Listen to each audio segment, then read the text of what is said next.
Honda City GN gagawin natin, fog lights saka headlights. LED bulbs ang gamit niyan sa fog lights pati na rin sa headlights. I-upgrade natin parehas ng by LED projector fog lamps at headlights. Naka-ready na yung mga sockets natin dyan, i-connect na lang natin. Ito nga pala yung buga ng kanyang fog lights na naka-LED bulb. Yung isang side na pala na headlight niya may mga moist sa loob.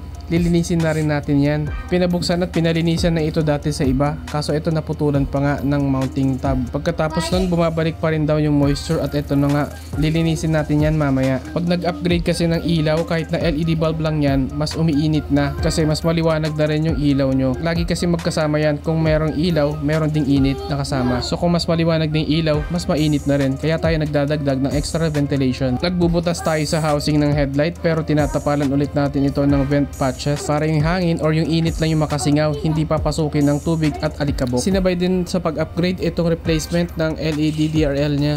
RGBW nilagay natin ng flexible strip, napapalitan ng kulay. For demo purposes lang ngayon kaya nagre-rainbow yung kulay niya. Minsan kasi isinasali din ito sa car show, pero for daily use, yung color white nakakulay ng kanyang DRL dun sa main fog lights. Naglagay din nga pala tayo dito ng harness para gumana rin yung kanyang passing light function sa headlight. 70 watts each nga pala yung projector natin dyan sa headlights kaya kailangan mag-upgrade din tayo ng wiring kit. Maximum 1,500 lux ang inabot ng ating projector fog lamps. Yung lumang headlight projector naman yan na naka-LED bulb umabot ng 1,100 lux at yung ipinalit naman natin na S40 umabot ng 2,300 lux. Sa high beam umabot ng 5,200 lux, sama-sama na yan pati yung kanyang fog lights. Ito nga pala yung fitment ng ating projector fog lamp. Kung interested kayo mag-avail, i-message nyo lang ako sa Garage 58 Retrofit Works. By schedule yung gawaan dito lang sa likod ng Petron Mayon, corner Calamba, La Loma, Quezon City. Medyo matagal nga pala gawin itong headlights ng Honda City na GN. Naka-permaseal kasi itong headlight niya at napakakunat pa.